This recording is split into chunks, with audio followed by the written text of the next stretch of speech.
May has been a tough month for Oregon Senate President Rob Wagner, the Democrat from Lake Oswego, dealing with the walkout that started May 3rd.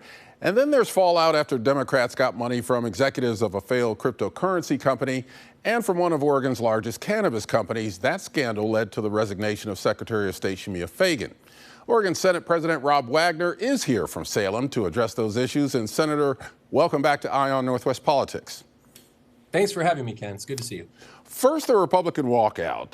The Republicans say they're not coming back until the last day of the session on June 25th. So what does that mean for the business of the legislature now? Well, right now in the Oregon State Capitol, we are continuing to have committee meetings and we are passing budgets out through all the different committees onto the floor. And we're ready for people to come back, and we're going to start having good conversations out in the open in a transparent way around our education budgets and housing and homelessness and economic development and all the issues that I know Oregonians want us talking about. Will you meet with Senate Minority Leader Tim Knopp and Governor Kotek to bring this walkout to an end? We consistently extend an invitation to Senator Knopp since the beginning of the legislative session. Just a little more than a week ago, I actually set up a 6-party conversation for multiple days with the Speaker, the Majority Leader, in both the House and the Senate, and the minority leaders, and we came and had robust conversation about process issues and really asked for what people were wanting to try to achieve an end to this walkout. And unfortunately, in recent days, we've seen additional cancellations by the minority leader. But we're still here every single day. I said 3 things at the beginning of this session. Number 1, good ideas come from everywhere. Number 2, that there's always room for kindness. And number 3, my door is always open. There are more than 100 bills to consider now, including some education funding, public defenders, the list goes on. Will any of these bills be acted on? Yeah, absolutely. They're ready to go as soon as people come back. And a lot of them have I'm really proud of this, broad bipartisan support on these issues. Like you said, from housing and homelessness services, we hear from Oregonians across the state on that. We have issues facing our opioid crisis right now. We have issues facing our schools and post-secondary education, transportation issues. So we're all ready to go. It's just we need people to do their constitutional duty. In every other state in this country, we ask people to not get paid if they don't show up to work. And here we're just asking people to come to the floor, have a robust conversation out in the open. If you need to vote no, that's okay, but at least have the conversation. Respect our democracy. How frustrating is this? Well, I would say I've been in and around public life for half of my life right now. I love the Oregon State Legislature, and part of what it is to be in public service is to have some pretty difficult conversations. So for me, I would say I'm disappointed that we're here, but I'm also very encouraged given the conversations that we're having in committee on a lot of these issues. The walkout by Republicans is blocking some of your Democrat agenda, including bills involving transgender health care, abortion, gun control. Is there any room for compromise here on those issues?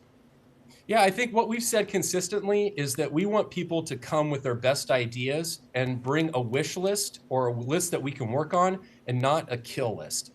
I think Oregonians and people across this country are done with people and politicians working in backroom deals trying to tell people that they can't have debate out in the open on really important issues.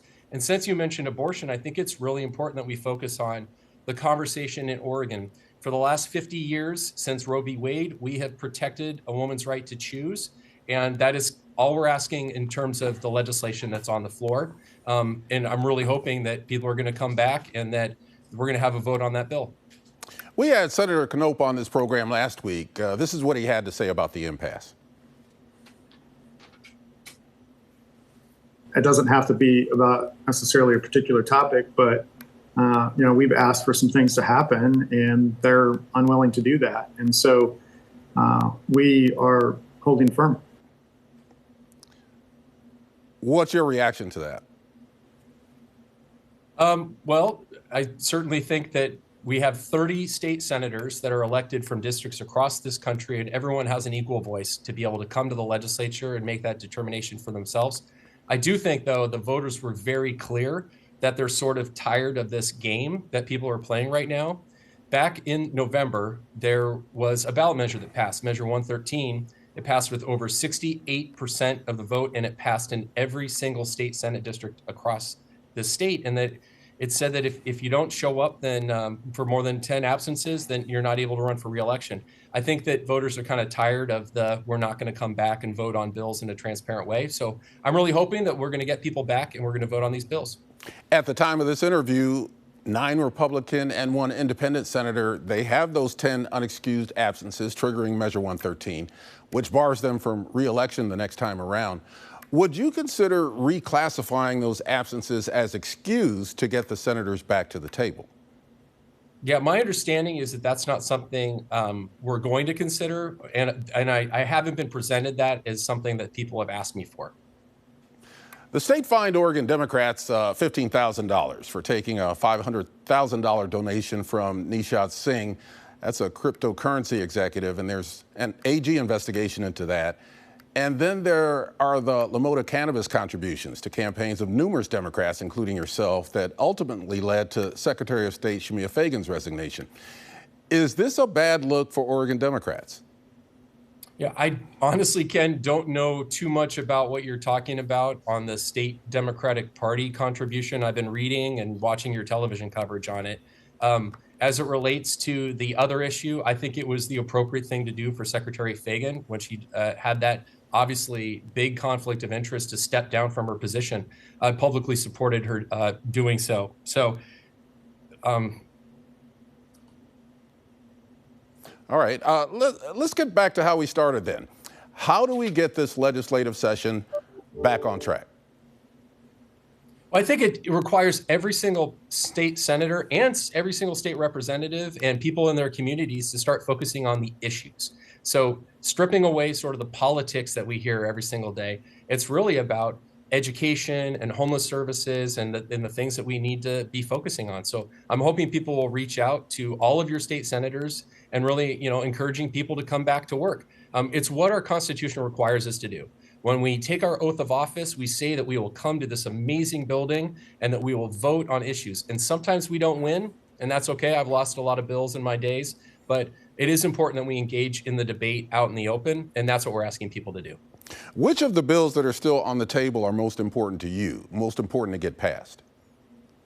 Well, it's kind of like I have 4 children, and I remember my daughter always asking me, which one do you love the most? And I said, I love all of my children equally, just in different ways. So in terms of what's on the table, everything that's on the table is something that you want to get through this legislature.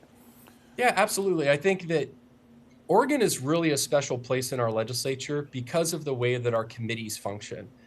We have such an amazing ability for people to come together and have robust conversation around issues like education and housing and just everything you could possibly imagine that touches on people's lives. And they do that work. They debate bills. They don't always pass. I think there's over 3,000 bills that get introduced every legislative session. Only a few hundred of them actually ever make it all the way across the finish line. But people do that work, and they expect Oregonians and their elected representatives to be transparent and out in the open and have that debate in the public. And that's what we're asking people to do. Thank you very much, Senator Wagner. We appreciate you joining Eye on Northwest Politics again. And thanks again, Ken. It's great seeing you.